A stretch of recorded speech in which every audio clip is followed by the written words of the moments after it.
What is up, guys? J'espère que vous allez bien, que vous êtes en pleine forme. Bienvenue sur le podcast Conversation Awesome avec Karmakin. A place where we speak Franglish, say the word awesome a lot, mais surtout un endroit d'inspiration et d'éducation pour vous aider à optimiser votre santé globale from the inside out. Mon nom est Claudia, fondatrice de Karmakin, et ma mission avec ce podcast est de t'amener dans un monde de développement personnel, d'optimisation d'habitudes de vie et de découverte so you can unleash your potential and live the life you truly want and deserve. Merci d'être à l'écoute. You're awesome.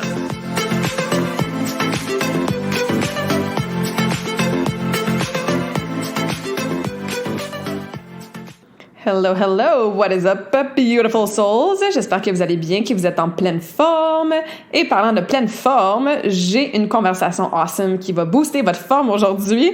Au lieu d'avoir un invité spécial que je passe en entrevue, ou plutôt avec qui j'ai une conversation, on fait le contraire aujourd'hui. C'est un autre épisode que je vous partage dans lequel c'est moi qui ai été interviewée. Alors, je vous partage aujourd'hui l'enregistrement du pouvoir du mindset, qui était le 6e épisode de podcast de Vivre mieux simplement, animé par Jean-Christophe Poirier. J'ai reçu Jean-Christophe sur Conversation Awesome avec Karmakin au début de l'année 2022. On avait fait un épisode absolument awesome sur la respiration. Si t'as pas encore écouté ça, ben retourne en arrière puis va écouter ça par la suite. Super intéressant. Moi et Jean-Christophe, 2 kinésiologues, des backgrounds similaires, une passion pour aider les gens à améliorer leurs habitudes de vie qui se ressent et s'entend vraiment. Fait que j'avais vraiment apprécié quand il m'avait reçu sur son podcast et c'est probablement une des meilleures conversations sur le mindset que j'ai jamais eues. Fait que dans la conversation, vous allez voir, je parle d'une panoplie de stratégies. On parle de l'environnement, des habitudes de vie, des stratégies justement pour nous aider, du pouvoir du subconscient, des affirmations, de moi c'était quoi ma relation, puis comment mon mindset a changé avec l'évolution de mon entraînement et dans mon coaching. Fait que bref, j'ai vraiment aimé cette conversation-là qu'on a eue au mois de mai 2022. Alors, je vous la repartage directement sur ma plateforme. Mais évidemment, je vous encourage fortement à aller vous abonner au podcast de Jean-Christophe Vivre mieux simplement. Allez voir le lien dans la description du podcast d'aujourd'hui. Abonnez-vous, il y a plein d'épisodes qui sont super intéressants sur gérer la charge mentale et son environnement, sur le sommeil, sur l'importance de son environnement justement pour avoir des bonnes habitudes de vie et tout ça. Donc, c'est vraiment des épisodes que je vous recommande sur le sien. Mais pour aujourd'hui, comme je vous dis, j'emprunte la conversation qu'on a eue et je vous la transmets juste ici pour que vous puissiez en apprendre plus sur le pouvoir du mindset. Alors, sans plus tarder, je vous laisse à l'enregistrement qu'on avait fait. Je suis super content. On reçoit une invitée en plus, on a à peu près le même background. Claudia Barajon, qui est kinésiologue à l'Université de Sherbrooke. On va dire ancienne athlète. Disons athlète qui a déjà performé dans le sport. Maintenant propriétaire chez Karmakin. Je suis très content d'avoir Claudia parce qu'elle a une approche très globale de la santé. Donc, une vision qu'on partage beaucoup. Et moi, j'ai la main de la santé. Ben, Claudia, elle a les 4 piliers qui sont l'entraînement, la nutrition, la récupération et le mindset. Puis aujourd'hui, on va s'attarder justement un petit peu au mindset. Et puis Claudia, la première question que j'ai le goût de te poser, c'est quel est ton mindset actuel par rapport à celui de quand tu étais athlète? Wow, très bonne question. Ben, premièrement, merci de m'avoir sur ton podcast. Ça me fait super plaisir qu'on ait cette conversation-là aujourd'hui. Je te dirais que mon mindset a changé assez récemment. Donc oui, j'étais athlète au niveau compétition puis tout ça, ça fait quand même plusieurs années. J'ai fait un comeback à la compétition en patin artistique il y a de ça 2-3 ans. Mais j'avais pas compétitionné, ça faisait presque 10 ans. Donc c'était le fun de remettre des vrais souliers d'athlète, si je peux dire ça comme ça. Mais mon mindset a changé en termes de raison de pourquoi je m'entraîne maintenant. Donc, le mindset d'athlète vient beaucoup avec la fixation d'objectifs, le plan de match, puis tu fais ce que tu as à faire pour atteindre ton objectif, puis tu suis le plan de match no matter what. J'ai gardé ce mindset-là dans ma vingtaine, même si j'avais pas nécessairement d'objectif précis. J'ai fait une compétition en powerlifting en 2016, mais c'est tout. J'ai fait mon comeback à la compétition en patin artistique en 2019. Mais à part de ça, je continue à m'entraîner vraiment fort dans le gym, en force, en musculation, en cardio, tout ça, avec encore ce mindset d'athlète-là, jusqu'à temps que je me rende compte que je commençais un peu à être écœurée, que je le faisais pour des raisons d'habitude. C'est une bonne habitude d'avoir de s'entraîner. Mais tu sais, toujours de la même façon, avec les mêmes genres de formalités, de modalités. J'ai une blessure à la hanche qui part puis qui vient. Fait que mon entraînement ne fitait plus tant que ça avec, un, mes objectifs, deux, ma condition physique avec cette blessure-là, et trois, ce fameux terme prévention, hein, qu'on parle pas bien quand on est jeune et en pleine forme, mais quand la trentaine frappe, on commence un petit peu plus à garder ce mot-là en tête. Fait que ce mindset-là, il a changé quand je me suis assise. Je fais comme, OK, mon entraînement en ce moment, ça me passionne plus autant qu'avant. Je me suis pas vraiment questionnée récemment sur pourquoi je continue à m'entraîner de la façon que je le fais. Et en plus, tu sais, j'ai des petites douleurs physiques.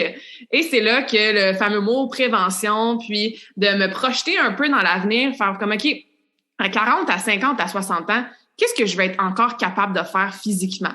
Est-ce que ça va être important pour moi d'être capable de squatter 2 plates et demie? Non. Mais de faire une roue, faire la chandelle, monter les escaliers sans être essoufflé, faire une squat sur un squat sur une jambe, tu sais, jouer avec des enfants partout, ça, oui, ça va être important. Donc, est-ce que la façon que je m'entraîne en ce moment concorde avec cette prévention-là, cette vision-là que j'ai? Puis je me suis rendu compte que non, que j'avais commencé à m'entraîner comme quelqu'un qui allait compétitionner en patin ou en powerlifting, mais finalement, ça concordait plus. Fait que le travail de mindset que j'ai dû faire, c'est de me défaire de plusieurs identités aussi, hein, parce que quand on est athlète, on fait quelque chose toute notre vie, on s'identifie beaucoup à ça. Et je pense aux gens qui courent toute leur vie ou qui sont des yogis, tu sais, qui adorent le yoga. Tu sais, souvent, la façon qu'on bouge va faire partie de notre identité et c'est pas nécessairement mauvais jusqu'à temps que cette identité-là, ben, te serve plus ou t'amène plus de mal que de bien. Fait que ça a été une refixation d'objectifs, de s'asseoir, d'être vraiment franche avec moi-même et de revoir un peu ce plan de match-là, puis de m'accorder de la flexibilité dans mon entraînement. Donc, je continue à m'entraîner vraiment fort, je continue à bouger à tous les jours, mais si c'est jeudi matin, puis mon programme me dit que je suis supposée faire 5 séries de squats à tant de livres, mais que j'ai mal partout, que ma hanche a de l'inflammation ou que je suis dans ma semaine, je vais peut-être aller prendre une marche et faire du yoga à la place, puis maintenant, je me donne la permission. Fait qu'il y a eu beaucoup de flexibilité dans mon mindset qui, c'est vraiment approprié une place, si je peux dire, contrairement à avant, quand c'était très, très rigide comme structure. Fait que ça a été tout un process, mais ça ressemble à ça. Puis est-ce que, parce que là, bon, t'as ta compagnie, t'aides des gens justement à prendre leur santé en main. Puis comment, dans ton quotidien, c'est quoi la place que justement ton entreprise a pris dans ton mindset, justement, parce que là, parfois, on a parlé beaucoup justement de l'entraînement, hein, le mindset à la performance, effectivement. Puis après ça, ben, on se dit comme un petit peu, mon mindset, c'est plus de dire, ben, je veux vieillir en santé puis rester apte à faire les choses que je veux faire. Fait que, tu sais, déjà, il y a de moi, ce que je comprends, c'est que l'objectif derrière le pourquoi va aider beaucoup à ce mindset-là. Puis ça a été quoi, selon toi, le rôle de créer ton entreprise puis dans, justement, ce changement de mindset-là que tu as vécu? Ça fait un peu plus que 5 ans que j'ai créé mon entreprise. Fait que j'ai évolué en tant que justement athlète à travers ça et évidemment dans la business. Ceci étant dit, même si moi j'ai toujours été passionnée de m'entraîner au gym, lever des charges lourdes, j'ai aussi dans mon slogan, dans ma business, de si t'aimes pas ça aller au gym, vas-y pas. Si t'aimes pas ça aller courir, ben cours pas. Tu sais, donc j'ai jamais été une coach qui imposait l'entraînement que moi je faisais. Parce qu'au contraire, je pense qu'une clé super importante dans le mindset, d'en rester constante avec nos habitudes, c'est d'avoir de l'intérêt pour ce qu'on fait, surtout pour l'entraînement. Tu sais, c'est déjà assez dur pour des gens de développer une routine de constance, surtout quand c'est des gens qui partent peut-être plus de la sédentarité ou que ça fait longtemps qu'ils n'ont pas été actifs. Fait que tu sais, il n'y a pas un humain qui aime ça, ou plutôt qui trouve ça facile de faire des choses qu'il n'aime pas. Bon, des fois, on n'a pas le choix, là, faire la vaisselle, le lavage, le ménage. Je veux dire, en entraînement, tu as le choix. Il y a 1 million de façons de bouger. C'est sûr que des fois, il y a des modalités qu'il faut aller chercher si tu as des objectifs précis de performance ou de changement de compétition corporelle. Mais ça a été drôle de me voir, moi, changer dans mon mindset puis de finalement écouter un peu plus comment je coachais déjà d'avance, tu sais. Fait que c'est comme si j'ai eu besoin de prendre mon chapeau de coach, puis ce que je disais déjà à mes clients, de trouver quelque chose qu'ils aiment, de respecter les besoins de leur corps, d'amener des changements, puis de la variété dans leur entraînement. Ben je me suis comme écoutée, moi, pour l'athlète Claudia qui se faisait coacher par la coach Claudia. Fait que ma business m'a comme aidé, dans le fond, à avoir ce changement de mindset-là pour mon entraînement personnel. Puis, dans ta business, justement, avec tes clients, quand tu t'abordes le mindset, c'est quoi les plus gros obstacles que tu vois souvent, les gens qui partent avec on sait, le mindset, comment tu le définis à tes clients pour les aider à aller l'améliorer? Ouais.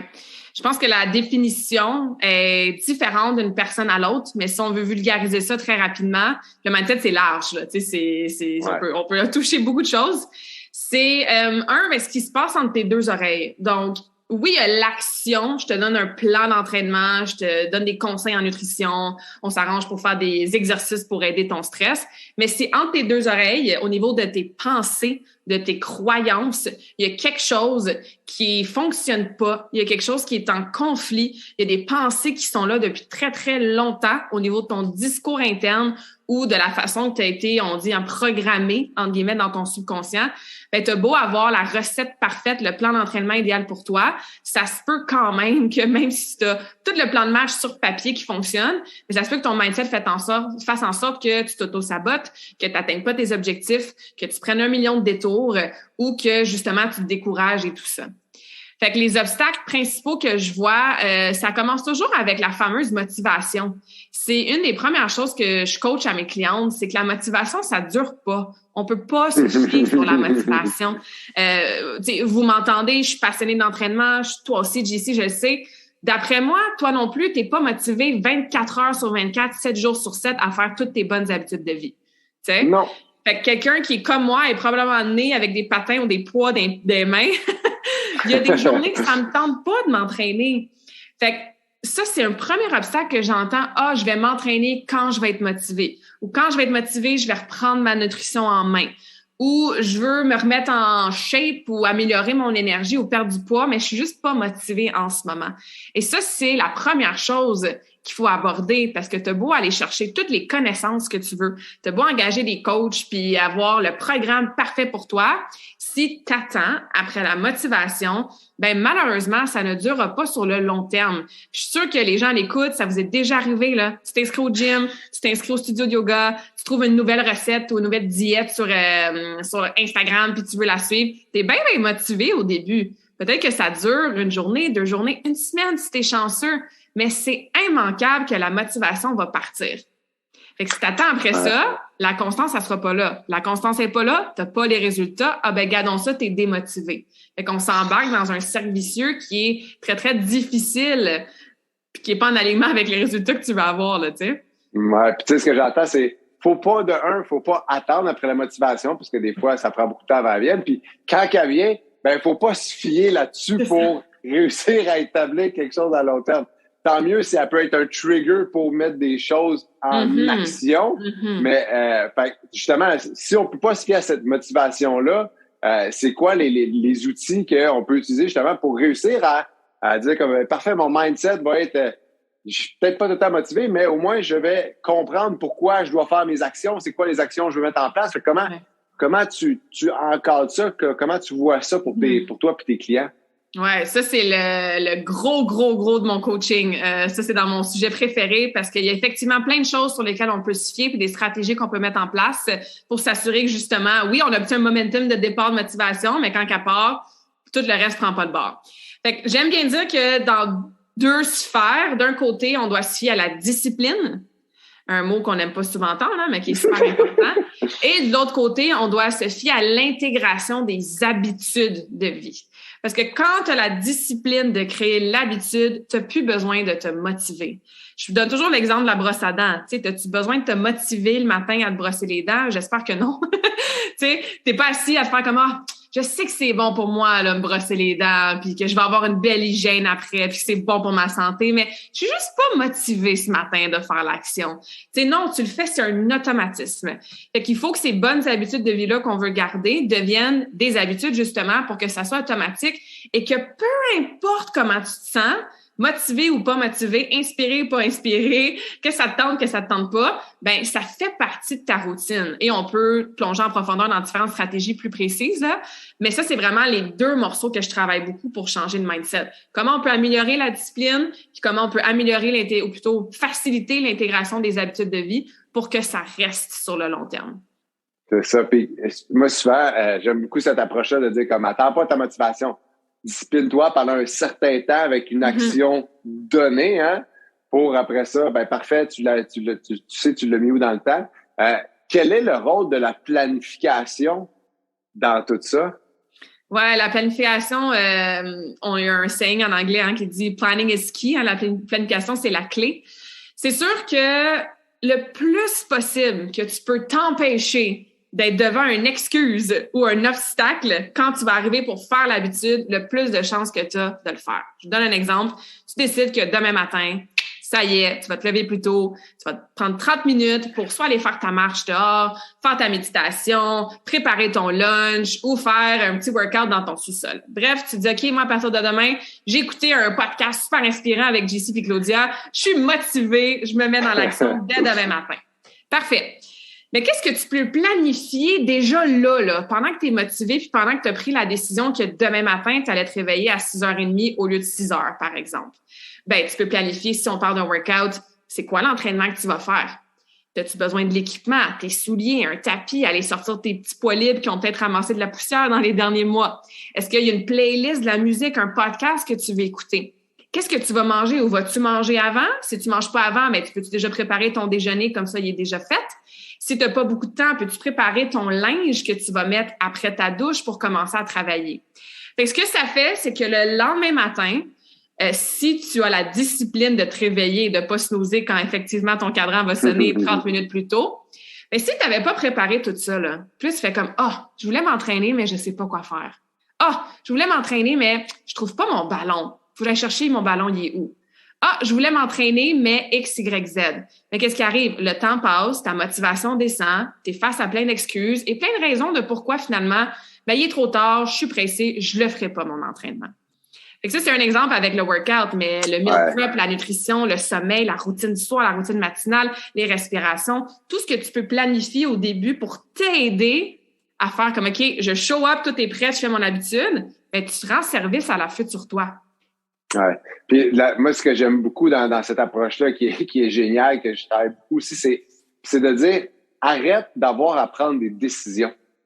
Fait que, tu sais, dans la planification, là, justement, quand tu as dit, parfait, je sais c'est quoi l'entraînement que je vais faire, je sais déjà c'est quoi que je vais manger, je sais déjà c'est quoi le linge que je vais mettre, ben c'est plein de décisions que si tu les as déjà pris dans un mode de planification, qui n'est pas un mode stressant, au contraire, ben quand tu arrives, là, tu n'as plus besoin de prendre ces décisions-là, ben d'un, t'as enlevé les obstacles, puis t'as enlevé plein de choses justement qui peuvent nuire à ta motivation, mais tu t'enlèves aussi beaucoup de stress parce que chaque décision est un stress. Fait que finalement, en planifier ça, ben, tu dis parfait, demain, je sais, puis que ce soit demain pour ta semaine, pour ton mois, pour ton été, c'est comme en ce moment, là, c'est le fun on planifie nos vacances, et ci, et ça, ben, tu sais, une fois que c'est fait, parfait, c'est fait, on sait qu'on va le faire parce qu'on a pris un certain engagement aussi, puis on a pris des actions pour les faire. Donc, c'est pour ça que ça a vraiment une force à la vitesse à graver, si on veut, de le planifier. Puis de la façon dont tu l'as dit, c'est tellement vrai d'aller voir c'est quoi les obstacles. Quand on voit c'est quoi les obstacles, ben là, on met les choses en place pour les éliminer. Puis c'est là que, justement, on nuit moins, du moins, à la motivation. Même si on ne suit pas à elle, ben au moins, elle va quand même être plus là à ce moment-là. Absolument. Puis, comment tu vois, tu dois un problème que je rencontre, puis que je suis certain que tu rencontres aussi, des fois, les gens, ils se disent, ouais, mais, tu sais, là, j'ai peur d'aller au gym ou dans un cours ou d'aller courir parce que je pense que les gens vont penser que je devrais pas mais qu'est-ce qu'elle fait? Ils pensent que les gens vont la juger, hein? On pense que l'autre va penser quelque chose de nous, puis ça, souvent, c'est un gros frein. Comment tu vis avec ça avec ta clientèle? Ça, c'en est du travail de mindset, ça, hein? C'est la projection qu'on fait, en fait, sur les autres. Fait que souvent, c'est comme ça que je l'explique. Tu sais, j'explique que, premièrement, les peurs qu'on a puis qu'on projette sur les autres, de telle personne va penser ça de moi ou telle personne va juger tel aspect de moi ou je vais avoir de l'air X, Y, Z, ben on met un « je » devant. Je pense que je vais avoir l'air X, Y, Z. Je vais juger telle chose de moi. Puis souvent, là, juste de shifter ça, de réaliser au niveau du mindset, encore une fois, que c'est mes propres peurs que je suis en train de mettre sur les autres. Souvent, juste ça, c'est suffisant pour faire comme ben oui, dans le fond, tu sais, c'est moi qui a peut-être pas confiance en moi ou c'est peut-être moi qui a peur de pas savoir quoi faire avec l'équipement. Fait qu'on revire la situation de bord pour mettre un « je » en avant de ces phrases-là, qui amène des belles prises de conscience. Et quand on a ces prises de conscience-là, ben c'est là qu'on peut aller pointer, ben il est où le problème? Est-ce que le problème, c'est que toi, tu as peur de pas être capable d'utiliser le leg press? Ça se peut si c'est ta première fois au gym. Parfait. C'est quoi la solution? Il y a tout le temps quelqu'un au gym, il y a un employé qui est là. Voici une question que tu peux demander. Ou, tu sais, prends-toi en vidéo, puis envoie-moi la vidéo, puis je vais pouvoir, moi, te donner du feedback, tu sais, sur ton exercice, si tu le fais comme il faut, si jamais tu veux pas aller demander à l'employé ou s'il y a pas d'employé qui est au gym. Si c'est plus le problème au niveau de la perception de soi, par exemple, je vais aller courir ou je veux joindre un club de course ou quoi que ce soit, mais je suis sûre que je vais ralentir le groupe ou j'ai peur de pas être assez vite, tout ça. Uh-huh. OK, tu as des inquiétudes qui sont très valables. Chaque émotion en tant qu'humain, elle a le droit d'être. C'est quoi une solution qu'on peut faire pour atténuer un petit peu cette projection-là? Encore une fois, mode solution. Est-ce que tu peux appeler le coach d'avance puis expliquer puis dire « Hey, je suis super excitée de joindre, mais comme je suis débutante, tu sais, puis le prendre en riant, puis comme quoi c'est pas la fin du monde, puis ils sont là pour ça. » Fait que peut-être que la coach va te rassurer puis elle va te dire « Ben c'est parfait, il y a une autre fille à s'est jointe la semaine passée, je vais vous mettre en équipe, vous allez pouvoir vous suivre, puis il y a tout le temps quelqu'un, un coach en arrière qui ferme le groupe, fait qu'il y a pas de problème, tu sais. » Je dis des exemples comme ça aléatoires, mais je pense que étape 1, amener le « je » en avant de ces phrases-là, puis étape 2, voir, OK, c'est quoi vraiment la problématique ou la peur? Puis est-ce qu'on peut trouver une solution pour anticiper justement la résistance ou faire comme « never mind, je m'inscrirai pas au gym ou j'irai pas dans un cours de yoga », tu sais? Ah, mais j'aime ça, tu sais, de faire ressentir le « je », là, j'adore ce principe-là de mettre le « je » avant pour que les gens puissent se rendre compte que OK, ma perception, c'est ma perception. Absolument. Donc, c'est moi, finalement, qui viens de prendre cette décision-là, alors que dans mon objectif, c'est d'amener des changements. Puis là, c'est moi, il n'y a pas personne qui m'en empêche, sauf moi, mais des fois, parce qu'on met ça sur comment les autres vont nous percevoir. Ouais. Puis, un point que tu as amené, que j'aime beaucoup, qui, je pense que c'est quelque chose qui peut nous aider, c'est de communiquer.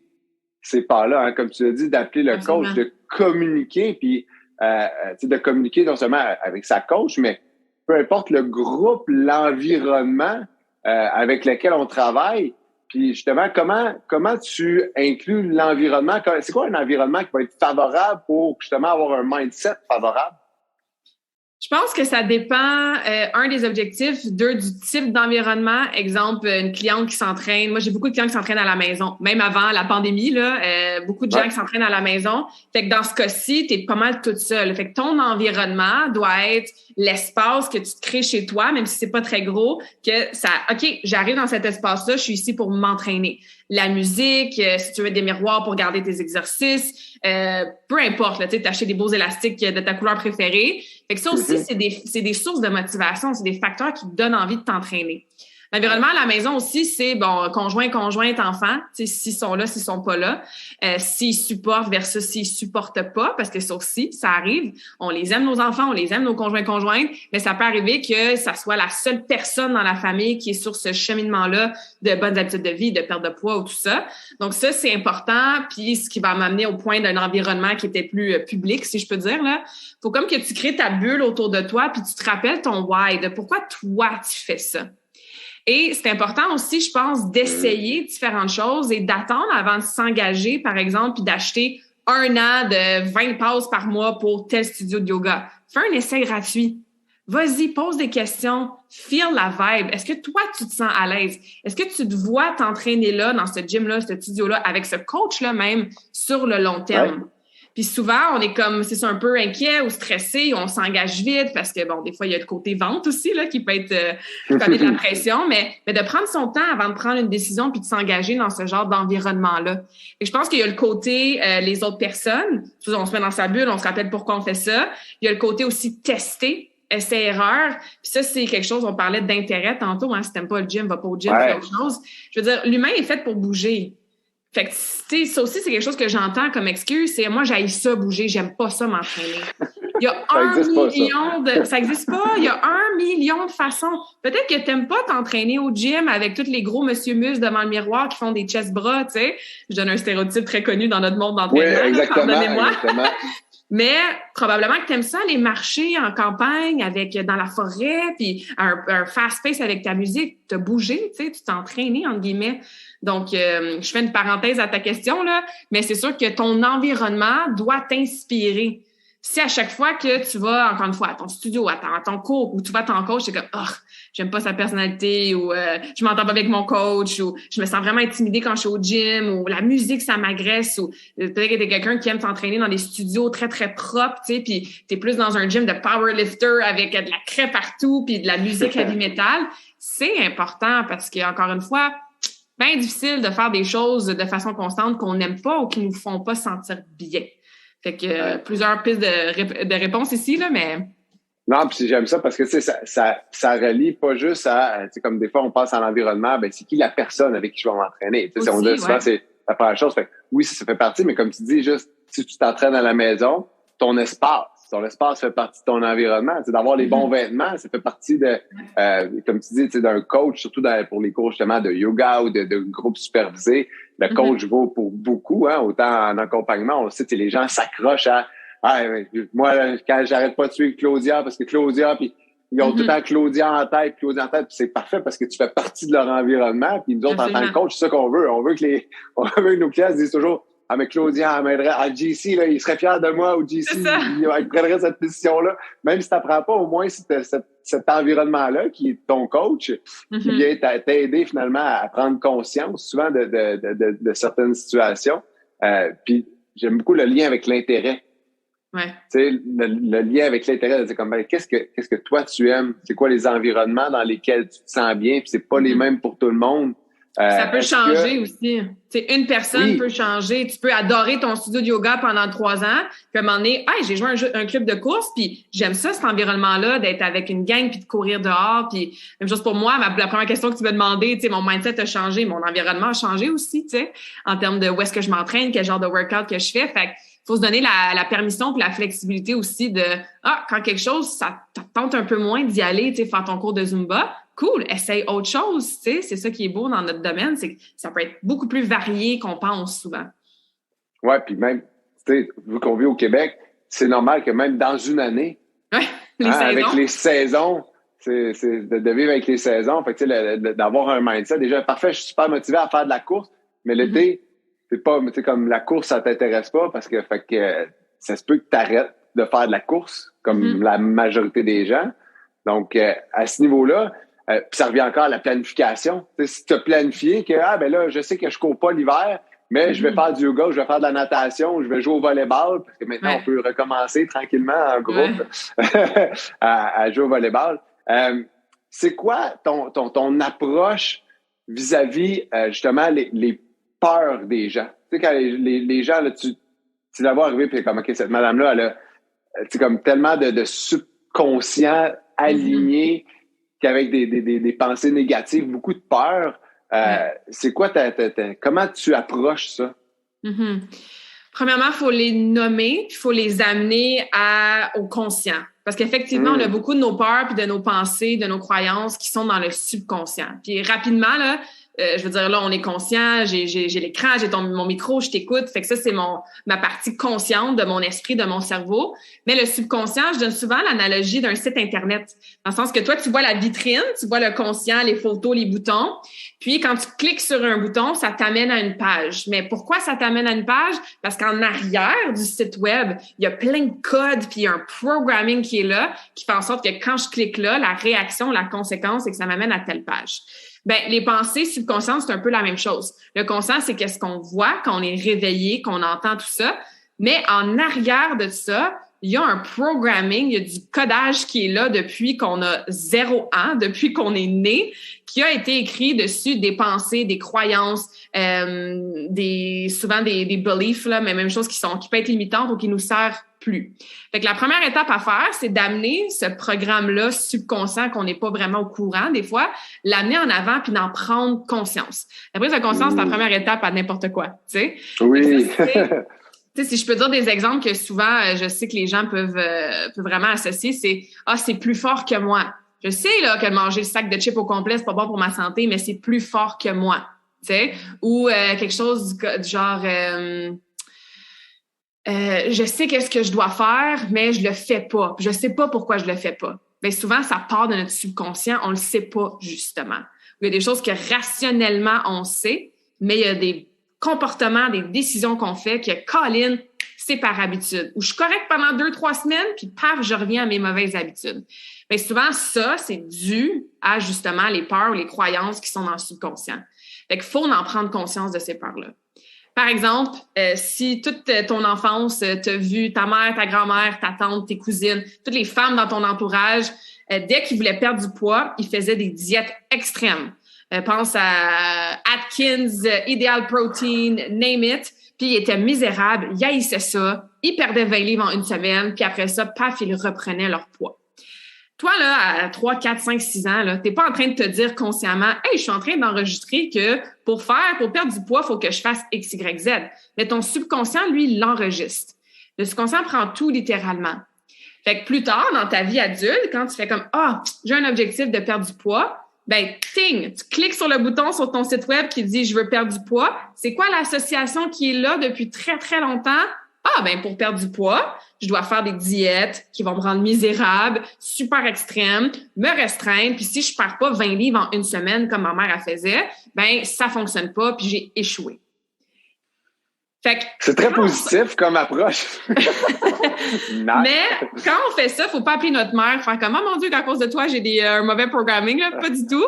Mais ce que je vois dans mon coaching, c'est que ça fait comme « Ah, les lumières s'allument puis on arrive à connecter les points. » Ah, je comprends pourquoi j'ai cette résistance-là. Je comprends pourquoi il y a quelque chose en dedans de moi qui croit pas que je suis capable de perdre 20 livres. Ou, je comprends pourquoi j'ai peur d'aller au gym. Quand j'étais au primaire, je me suis fait niaiser parce que j'ai pas été capable d'attraper le ballon chasseur quand je joue au ballon chasseur, tu sais. Encore une fois, je donne plein d'exemples. Mais il faut les mettre de l'avant. Puis oui, effectivement, au début, c'est pas toujours agréable. C'est des grosses réalisations, mais des peurs, c'est-tu vraiment plus agréable d'avoir des peurs? Tu sais, non. Fait que amenons-les de l'avant, tu sais, on va les nommer, puis après ça, on va essayer de s'attraper dans notre quotidien quand on se met à penser à ces choses-là. Parce que ça, c'est comme quand tu magasines un auto, puis là, tu veux t'acheter une Honda Civic rouge, puis là, tout d'un coup, tu te mets à avoir des Honda Civic rouges partout. Tu sais? Puis avant, t'en voyais jamais. Tu sais, quand on pense à quelque chose, ben on se met à le voir un peu partout. C'est la même chose pour le travail de mindset. Quand tu as compris, c'est pour ça que j'ai de la difficulté avec tel truc. C'est pour ça que j'ai tendance à avoir cette peur-là. C'est pour ça que dès que j'atteins mon objectif, je m'auto-sabote, je me remets à manger puis je reprends tout le poids que j'ai perdu. Et quand tu comprends, il est plus en avant dans ton conscient, il est moins loin derrière dans ton subconscient. Et là, tu peux reconnaître quand tu as ces pensées-là dans ta journée. Fait que quand tu vas ouvrir le sac de chips ou la bouteille de vin parce que tu as une grosse journée stressante, ben peut-être qu'au début, tu vas faire comme ouais, je réalise maintenant que je suis en train de boire mon stress, que je suis en train de me tourner vers la nourriture ou l'alcool pour avoir un réconfort, ou parce que je me sens seule, ou parce que je suis triste. Puis tu vas pouvoir l'attraper pendant l'action. Puis ça se peut que tu continues à boire ton vin, puis ça se peut que tu manges le sac de chips au complet quand même, mais il faut pas sous-estimer cette étape-là, d'arrêter le pattern, je clique sur j'ai une journée stressante, automatiquement j'ouvre la bouteille de vin. Ouais. Puis au moins quand tu le fais, tu commences à le faire de façon consciente. Exact. Au lieu de façon inconsciente. Exact. Très, très difficile en fait, pratiquement impossible de changer des habitudes qu'on n'est pas conscient qu'on a ou qu'on n'a pas. Fait que c'est ça un peu que je travaille avec les peurs. OK, amenons les pensées vers le conscient, essayons de les attraper, puis ça, c'est un work in progress, là, ça se fait pas en claquant des doigts. Mais plus on répète, puis plus on s'attrape dans la journée, puis plus on est conscient de ce qu'on fait. Encore une fois, même si tu continues à manger tes chips au début puis à boire ton vin, ben faut pas sous-estimer cette étape-là parce que plus tu te pratiques à arrêter ton pattern automatique, À un moment donné, tu vas faire comme, OK, je suis encore en train de me tourner vers la nourriture. Ben non, je vais le remettre dans l'armoire, je vais aller prendre une marche à la place. Je vais nommer l'émotion. Ça aussi, c'est un autre truc que j'utilise beaucoup. C'est quoi l'émotion précise que tu es en train de manger? On parle de nutrition en ce moment, là. Est-ce que tu manges du stress? Est-ce que tu manges de la célébration, de l'ennui, de la solitude, de la frustration? Fait qu'à te pratiquer, à arrêter ton pattern, ben la prochaine étape après ça, c'est de faire, OK, je suis consciente que je suis en train de boire du stress parce que j'ai une journée stressante, puis je cherche du vin pour calmer mon stress. La prochaine étape, c'est, y a-t-il autre chose que je pourrais faire en ce moment qui pourrait m'aider à atténuer mon stress? Je vais aller faire mes respirations profondes. Je vais parler à mon ami, puis je vais en parler de vive voix. Je vais écrire dans un journal. Je vais aller prendre une marche. Je vais faire, des fois, on mange de la fatigue. On est fatigué. Nos hormones de fatigue, de satiété, de faim, de satiété sont partout. Ben, il va prendre un nap. Au lieu de manger des biscuits pendant 10 minutes, il va dormir 10 minutes.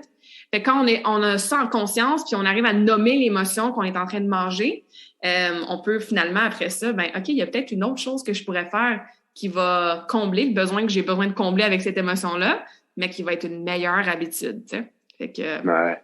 Puis, ce que j'aime beaucoup, c'est que tu dis, en tant que coach, je te dis pas quoi faire du tout. C'est, parle-moi de qu'est-ce qui est arrivé. Fait que, c'est dans la question, puis dans la question, puis dans la question.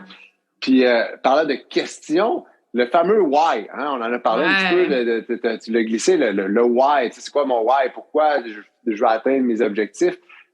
On sait souvent, l'exemple, c'est quoi mon objectif? Je veux perdre du poids. C'est pas un why, ça, on le sait, c'est pas un why. Comment tu creuses pour aller chercher ce why-là? C'est quoi les questions que tu utilises puis les approches que tu utilises pour aller être capable d'aller chercher le vrai why finalement au bout de la ligne? Ouais, le why, c'est le premier exercice de mindset que je fais faire à mes clientes. On fait l'évaluation initiale, ils répondent à des questions, puis en répondant à des questions, il y a du travail de réflexion qui se fait. Mais exercice précis, là, c'est la première chose que je fais. Parce que je donne l'exemple suivant, tu sais. Justement, si tu me dis, OK, moi, Claudia, je veux perdre du poids. OK. Premièrement, c'est très vague comme objectif, on va le détailler. Mais quand on parle du why, imagine que tu t'arrêtes ça là. Toi, tu t'embarques dans du coaching Karmakin pendant 3 mois, tu mets de l'argent, du temps, de l'investissement parce que tu veux perdre du poids, puis t'arrêtes ça là. Puis là, tu dis, OK, dans mon processus pour perdre du poids, je veux commencer à m'entraîner 3 fois semaine. Par exemple, les lundis, mercredis, vendredis à 5 heures quand je finis de travailler. Puis là, c'est vendredi, il est 5 heures, t'as eu une semaine de fou. Les enfants sont malades, t'as eu du stress au travail, t'es fatigué, bref. Vous voyez la photo que j'essaie d'illustrer. Elle va être où ta motivation, tu penses, vendredi à 5 heures? Elle va être dans le verre de vin. Elle va être dans le verre de vin. Elle va être absente complètement. Fait que si toi, t'es comme, je m'étais dit à 5 heures que j'allais m'entraîner. Mais pourquoi je m'entraîne? Parce que je veux perdre du poids. Bof, c'est-tu vraiment un entraînement qui va m'aider à perdre du poids? C'est-tu vraiment grave si j'en skip un? Je peux-tu le remettre à demain? J'ai pas vraiment besoin de m'entraîner aujourd'hui à 5 heures.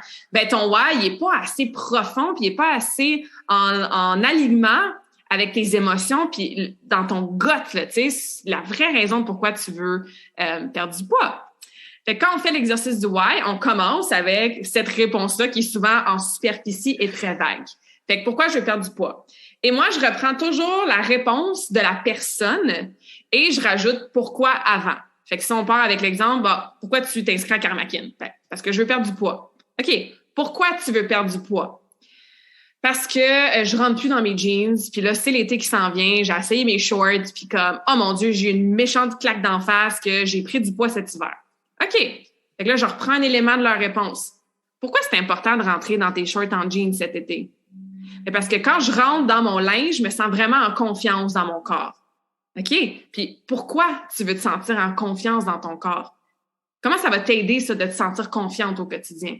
Mais quand je me sens confiante dans mon corps, ça se manifeste aussi avec mes collègues. Peut-être que c'est une leader ou un entrepreneur, puis quand elle se sent en confiance, ben, elle a des rencontres à faire, des présentations, puis elle se sent mieux, puis ça va mieux dans son travail aussi. OK? Puis pourquoi tu veux être cette leader-là qui est confiante? Ben parce que je veux être un role model puis je veux inspirer mon équipe. Donc là, on part de vouloir perdre du poids à je veux devenir une leader inspirante qui motive mes troupes puis qui les inspire grâce à ma confiance. On s'entend là que c'est un niveau pas mal plus deep. Fait Fait que je reprends mon exemple du vendredi soir 5 heures. C'est sûr que ça te tentera pas de t'entraîner, là. On le sait, là, la motivation ne sera pas là. Mais si tu fais comme, OK, moi, là, chaque action puis chaque décision que je prends pour ma santé, c'est pour avoir un effet cumulatif qui va m'amener à mon objectif de me sentir en confiance, puis lundi matin, de show up dans mon travail, avec, je sais pas moi, ma conférence, mon meeting avec confiance. Ah, ben regardons ça, là, tu vas descendre dans ton sous-sol, puis tu vas le faire ton entraînement, tu sais. Fait qu'il est extrêmement important, le why, vraiment, dans toutes les sphères de sa vie, là. Ouais, ben tu sais, je pense juste à une entreprise, hein, le why de l'entreprise pour mettre les actions en place aussi est super important. Fait que d'aller creuser, de poser la question, c'est quoi la question par rapport à chaque réponse? Absolument. Une bonne réponse. C'est quoi le pourquoi de cette réponse-là? Puis tu l'as dit tout à l'heure, dans la prise de conscience, puis j'imagine que tu fais la même chose avec le why, de l'écrire. Absolument. Moi, je leur envoie un document, puis ils l'impriment, ils l'écrivent, puis je leur dis, écris-le, là, mets-les sur ton mur, mets-les sur un petit post-it sur ton, je sais pas moi, ton miroir de salle de bain. J'ai des clientes, si mettons, justement, c'est la confiance qui ressort de leur why, ils vont changer leur mot de passe sur leur ordi, puis ça va être en confiance-étoile 5742, tu sais.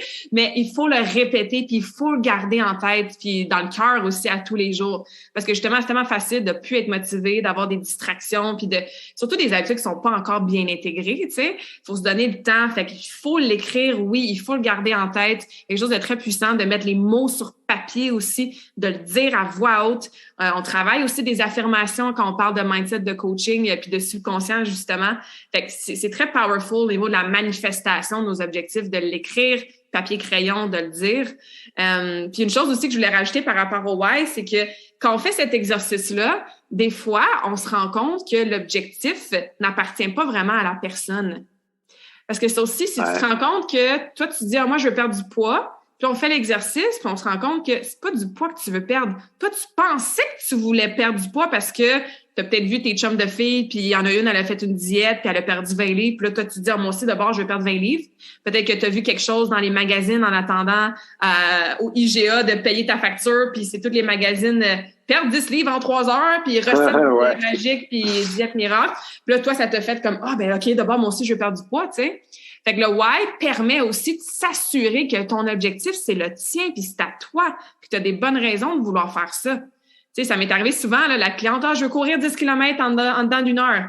Mais pourquoi? Puis on se rend compte que finalement, elle veut pas courir 10 km en dedans d'une heure. C'est pas ça. Tu sais, ça a été influencé par quelque chose d'autre à l'extérieur d'elle. Elle a pris l'objectif de quelqu'un d'autre qu'elle a vu passer, puis elle s'est dit, moi, c'est ça que je veux. Mais ça correspond, là, j'aime ça. Exact. Puis, fait que de l'écrire, puis tu l'as dit, tu sais, dans le mindset, l'environnement, c'est aussi le message que nous, on s'envoie. Mm-hmm. Fait, ton environnement interne. Ouais, c'est quoi comment les gens peuvent se mettre à intégrer ça dans leur pratique pour justement atteindre leur objectif puis comprendre, des fois juste mieux comprendre leur why. Comment, tu sais, souvent les gens vont dire comme là, je me mettrai pas à faire de la visualisation puis à me dire 200 fois je suis belle. Tu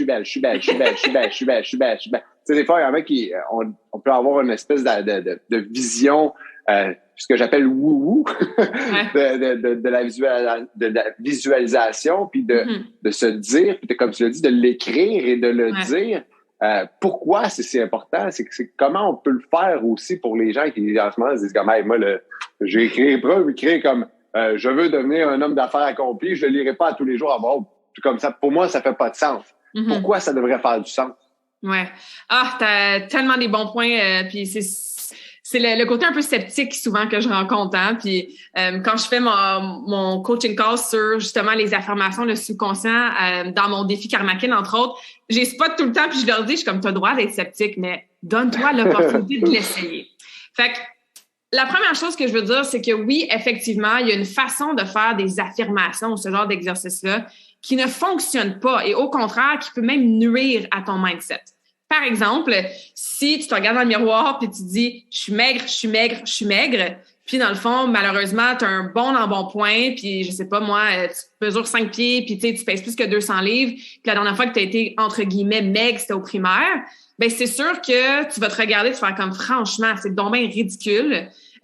Au contraire, ça me motive pas, je suis tellement loin d'être mince ou d'être maigre, puis ça me décourage. Fait que ça, effectivement, on veut faire des affirmations comme ça. C'est comme en anglais, la phrase qui dit « say it until you think it ouais. » until you believe it. Pas nécessairement tout le temps la bonne façon de faire. Exactement. Puis je vais vous expliquer comment tweaker vos affirmations pour que ça fonctionne. Parce que l'autre chose aussi, si on revient au subconscient, c'est que le subconscient prend tout littéralement. Fait que si tu lui dis, on va prendre un autre exemple, je suis millionnaire, je suis millionnaire, je suis millionnaire, puis qu'en ce moment, tu as 300 $ dans ton compte de banque, puis tu n'as jamais fait plus que 20 000 par année, le subconscient, il peut pas retenir cette information-là. Fait que tes affirmations servent à rien. Fait que c'est sûr que le lendemain ou l'année suivante, comme je suis toujours pas millionnaire, ben non, c'est tellement loin de ta réalité que même si tu veux essayer de refaire un programming ou d'écrire un nouveau code dans ton subconscient, le subconscient va le rejeter. Fait qu'il y a des façons de faire des affirmations qui sont beaucoup plus powerful, qui vont te faire du bien, qui vont être dites de façon positive et qu'éventuellement, oui, à force de les dire, tu vas commencer à y croire puis à surtout le ressentir. La partie ressentir, je vais y revenir, mais c'est très, très, très important quand on fait ce genre de travail-là, visualisation, journaling, gratitude, affirmation. Donc, il y a comme 3 tourneaux de phrases que j'ai appris de ma coach en mindset qu'on peut utiliser. C'est « je suis en processus de ». Je choisis de, je suis le genre de personne qui. Donc, au lieu de dire, je suis, mettons, je sais pas moi, la personne, elle veut perdre 20 livres, puis elle dit, je pèse 120 livres, je pèse 120 livres, je pèse 120 livres, mais ça peut être, je suis en processus de perdre du gras.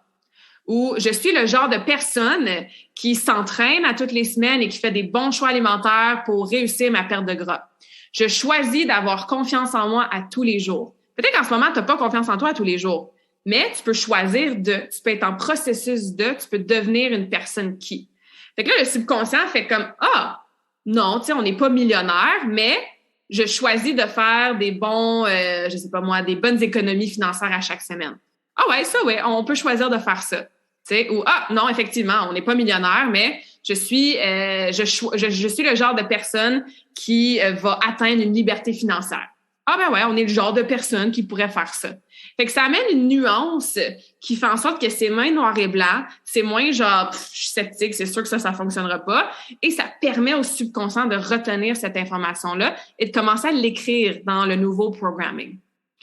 C'est sûr que c'est pas magique dans le sens que c'est pas parce que tu l'écris 3 fois par jour pendant une semaine que paf, ton mindset va changer, puis que tout d'un coup, tu vas être la fille avec full confiance en elle, que tu vas avoir des bonnes habitudes de vie du jour au lendemain, que tu vas t'entraîner facilement, puis tu n'auras plus jamais besoin de te fier à ta motivation ou ta discipline. Mais il faut se donner le temps, comme les entraînements, comme n'importe quelle bonne habitude, il faut se donner le temps et il faut être constante avec la répétition.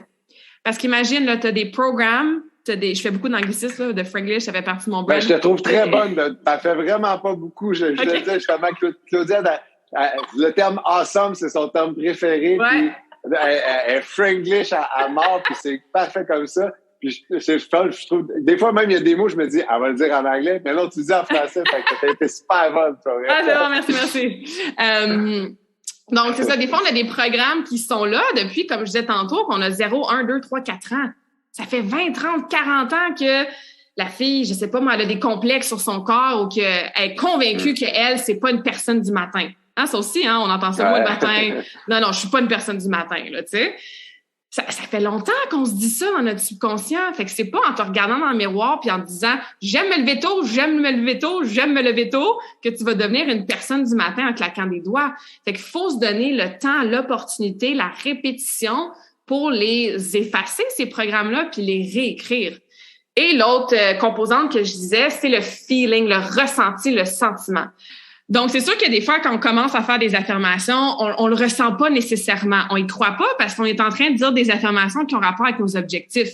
Fait que si tu dis, je suis le genre de personne qui est active à tous les jours, puis en ce moment, t'es pas vraiment active à tous les jours, ça se peut que tu y crois pas tant que ça. Mais plus tu vas le dire, plus ça va s'imprégner, plus tu vas physiquement devenir une fille qui est active à tous les jours. Fait que là, tu vas le ressentir.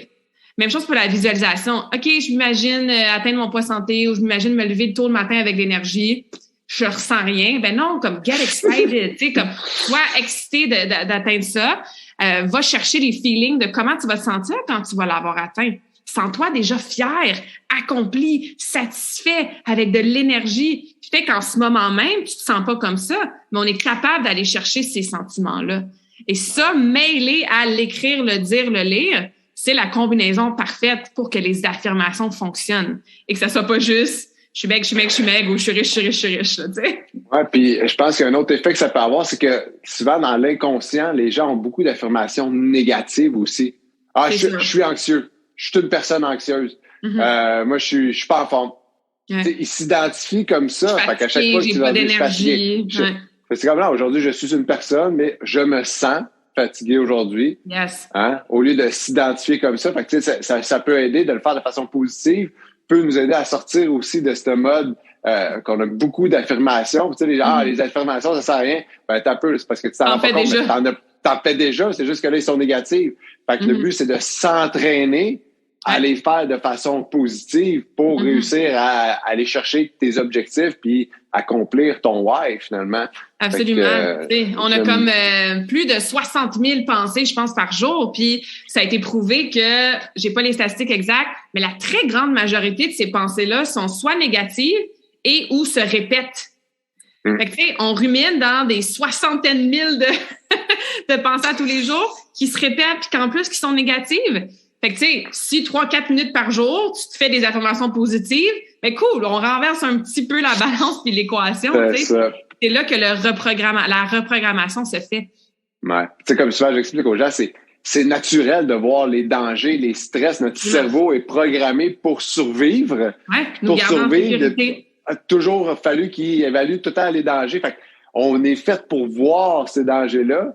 Mais là, il n'y en a plus vraiment de dangers dans notre société, mais ils voient un paquet d'affaires qui sont pas vraiment des dangers comme des dangers. Donc, on doit s'entraîner finalement de façon volontaire, comme tu dis, à aller recréer cet équilibre-là entre les affirmations négatives de notre quotidien et finalement toutes les choses positives, parce que souvent, on fait plein de choses positives aussi, mais parce qu'on se concentre sur tout ce qu'on n'a pas fait ou tout ce qui n'ont pas bien été ou tout ce qu'on va avoir à faire, ben on perd cet aspect-là. Écoute, je fais un petit recap un petit peu de ce qu'on a vu, peut-être dans l'ordre, puis après ça, je te laisse le mot de la fin. Le why, qui est comme la base pour aller réussir à savoir si le mindset que je veux avoir fit avec vraiment ce que je veux. Parce que sinon, ben on s'en va dans le champ droit puis on risque de pas avoir la motivation, mais au-delà de la motivation, parce qu'on l'a dit, il faut ne pas se fier là-dessus, mais si j'ai le vrai why, ben au moins je vais savoir pourquoi je crée les actions.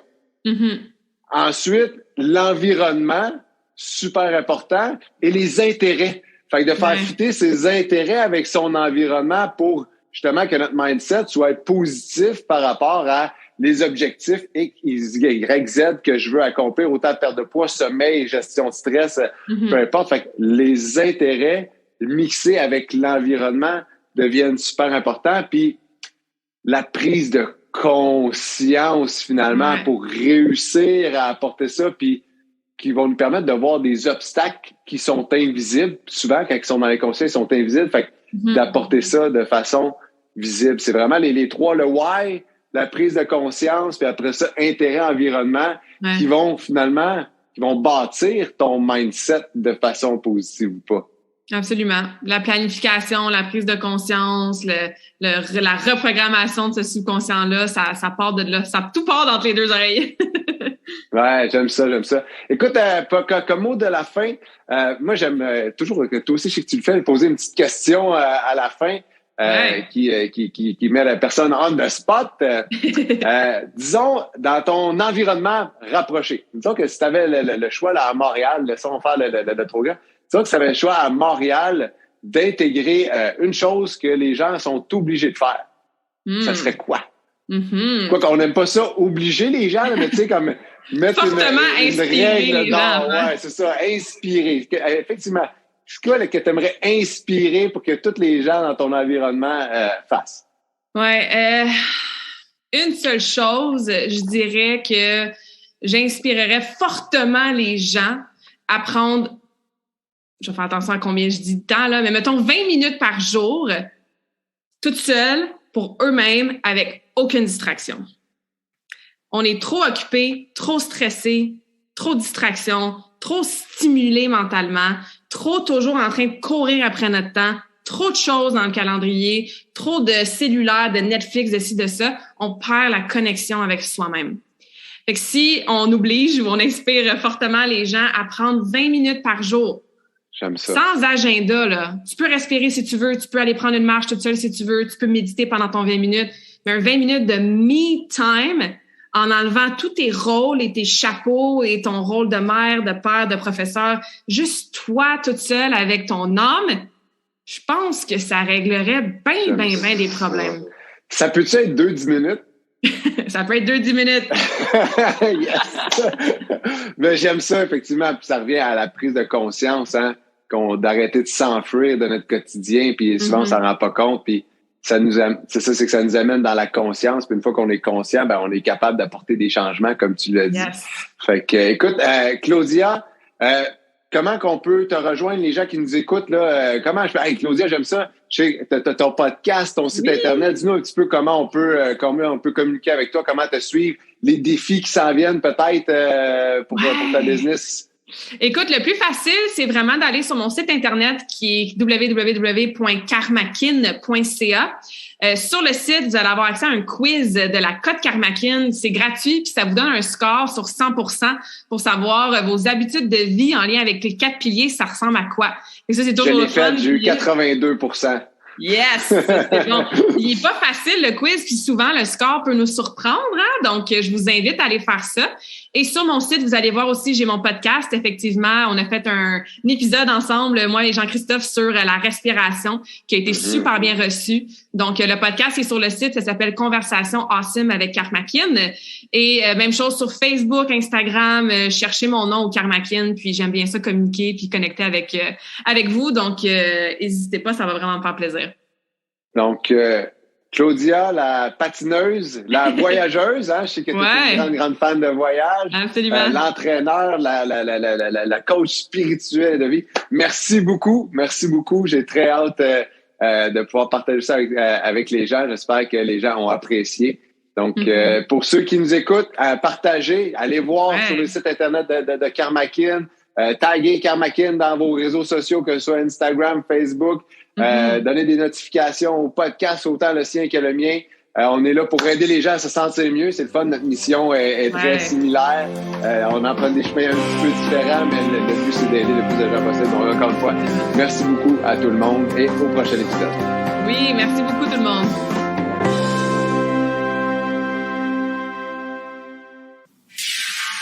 J'espère que cette conversation awesome t'a inspiré. Et d'ailleurs, I would love to hear back from you. Rejoins Karmakin sur les réseaux sociaux and tag me in a post pour partager ce que tu retiens de cet épisode. Je serais vraiment grateful aussi si tu pouvais me laisser un rating and review pour le podcast. Ça me permet d'avoir un impact positif sur plus de gens comme toi. Merci beaucoup d'avoir été à l'écoute and until next time, je te souhaite une journée awesome.